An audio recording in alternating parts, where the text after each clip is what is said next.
Champions Leagues are the biggest tournaments that happen over in Japan. The most recent one, Champions League Fukuoka, had over 7,000 players playing at the event. And this was also the first post-rotation Champions League event. That means we were bound to see a lot of new decks, and new decks is exactly what we got. But today we are going to be looking at the first place deck, ran by Takato Nogamida.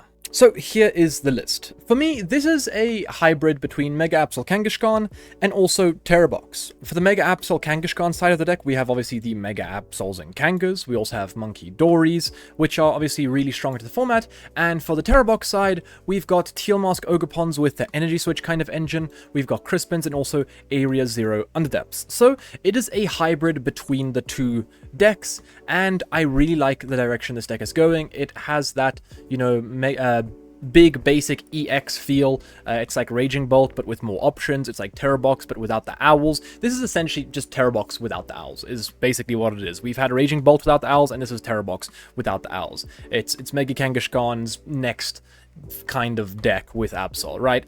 And this is what won.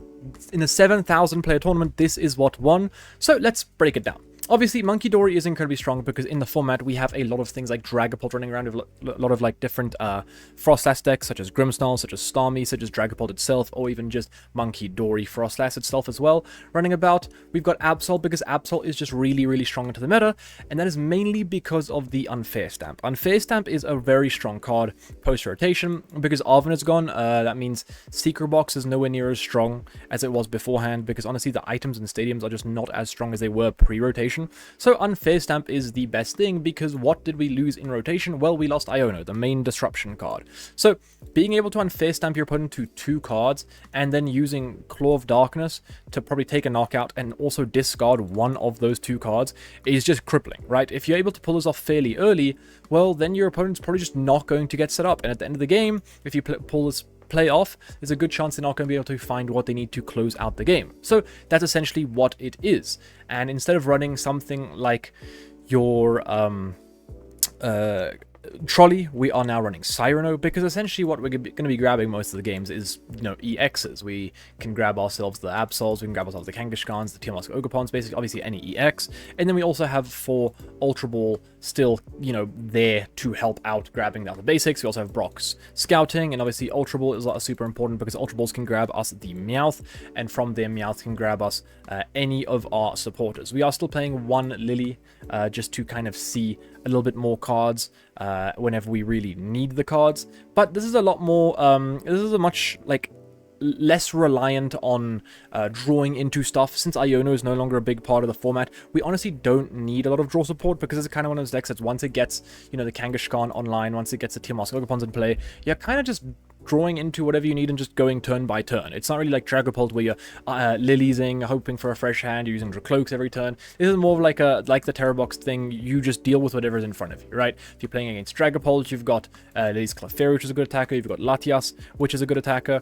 And you can just go ahead and run through your Dragapult. If you're versing something like opposing Mega Kangaskhan Absols, right? You've got your Absols, which are really strong. If you're playing against something like, for example, the Diancie deck, right? Absol is really strong. So it does have a lot of options because obviously this is kind of the type of deck that it is. It's looking for those kinds of options, and it is honestly just a beat stick deck with a small bit of control touched into it. You know, you've got your Unfair Stamp plus Absol, and that's basically the entire deck, but I really do enjoy the Teal Mask Ogerpon because obviously how do you power up these cards without your TM Energize? And that's the main problem with this deck, but that's how everyone thought this deck was going to die because there's no Arven, there's no TM Energize.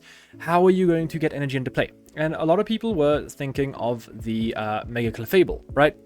I think that's... No, Mega Audino, sorry. And look, Mega Audino is fine. However, it is coin flips, and you can't trust coin flips a lot of the time, right? Especially when it's like something as important as setting up your attackers. So we're playing something a little bit stronger than that while we're running the Teal Mask engine with the Crispin. So the idea here is you're going to use Teal Dance, get your Grass Energy attached, just like in Terrabox, and then use Energy Switch to get it off of this Pokemon onto Pokemon that are attacking, right, onto a Pokemon that are actually going to be attacking that turn. Then you have Crispin, which searches out your energies like a Dark plus a Grass, and then obviously you'll manually attach the Dark. Well, you'll use the attach from Crispin to the Dark, this grass will go into your hand, and you'll probably use Teal Dance to attach that, and then another energy from the hand will be attached to the Mega Absol as well. There is one little thing, I guess, about this deck that is a little bit scary, is actually finding these energies without Crispin, right? That is the one thing that can be scary, but the thing is you are still playing a lot of energies, so you don't have to worry about it too much. And the nice thing with the 4 energy switches is, even if in the beginning of the game, let's say you find a Dark Energy and you only have something like a Meowth in play, you can still attach it to the Meowth and later on in the game energy switch it off of the Meowth onto like your Absol when you actually need it. And obviously Absol is a really strong attacker moving into the next format with the Unfair Stamp, but it's also still really good with Terminal Period, and for that reason we still have the Monkey Dories, right? Dragapult itself is one of the biggest decks in the game, so being able to Adrenabrain stuff around wherever you need, and then also Terminal Period is just really, really strong. Cyrano is another great card. We've already touched upon it, but this is kind of the substitute of the Trolley, because you'll essentially just go Ultra Ball for Meowth, Meowth for Cyrano, and then you'll set up your board with the Cyrano, right? This is kind of like your strong core over here, right? You've got your main attacker, you've got your draw engine, you've got your, I guess, pseudo draw engine, but mainly energy engine, and then you've got your like pivoting option, right? And then everything else is kind of like just extra assists. This is like obviously probably this is your main, not draw engine, but your main engine is the Meowth. You've got Clefairy as a reliable attacker. You've got Osun as a closer. You've got Psyduck as a anti-Dusk Noir measure, which is still very important in the format. You've got Fez because it's also a great draw engine, and then obviously you've got Corner Mask Ogerpon. Ogerpon honestly is really good into the Zoroarks. That is the main reason it is there for, because Zoroark, this deck can struggle against Zoroark, which is definitely a problem. But the thing is that now you have this guy, right? Myriad Leaf Shower can one-shot Zoroarks, but it is a little bit difficult to set up with only 4 basic energies, and a lot of the times just having this guy is just a little bit easier. You just set up this guy, you have your Monkey Dories in play, and then whenever they go Shred into this guy, you just move that damage back onto the Zoroark side and then take the knockout that way, which is, you know, obviously perfectly fine. You don't need this guy to sweep Zoroark because you still have other attackers. Like while you're doing this, you can set up other things on the bench or just set other things up in your hand, and then once you have the things you need in your hand to actually go for the Myriad Leaf Shower, then you'll go for it. 3 Bosses Order is obviously still very important, and that's the nice thing, is that you don't really need 4 of any of these because of the Meowth being able to kind of search out whatever you want. And for example, let's say we want Unfair Stamp plus an energy switch, right? Well, it's not very easy to get because we're not running Arven, right? We're not running any energy, item search, right? So what would we have to do? Well, we would go Ultra Ball for the Meowth, for the Cypher Maniac's code breaking, use Run Errand, and then get these 2 pieces into our hand, and bam, we have exactly what we need, right? So Pokegear is a little bit less strong in this deck now because of the Meowth. Obviously, we saw this deck running 4 Pokegears before rotation because Meowth and Lumineon weren't a thing, right? So you really had to rely on that turn 1 Arven, but this deck doesn't rely on turn 1 Arven nearly as much as it did, and the nice thing is that you don't need to take a turn to power up your attackers. Since you are no longer relying on that TM Energize, you don't have to wait a full-on, you don't have to use your attack that turn to TM Energize, right? You can go straight into attacking, right? You can on turn 1 go Crispin, right? Go Teal Dance, Energy Switch, and start attacking with Kangaskhan or start attacking with Clefairy. You can start swinging from as early as turn 1 going second. And that's something this deck does not mind doing. It is an aggressive deck, right? This is a beat stick deck that wants to win by taking prizes. So being able to attack from turn 1 is incredibly, incredibly strong, especially when you have some really good attackers from turn 1 and some attackers that are really easy to pull off. Clefairy is really easy to pull off. You just need the Clefairy and a Crispin, right? Or even, not even just the Clefairy, if you have a Clefairy and these energies, you can manually attach the one and then Teal Dance E-switch the other, right? So there are many ways to get this going.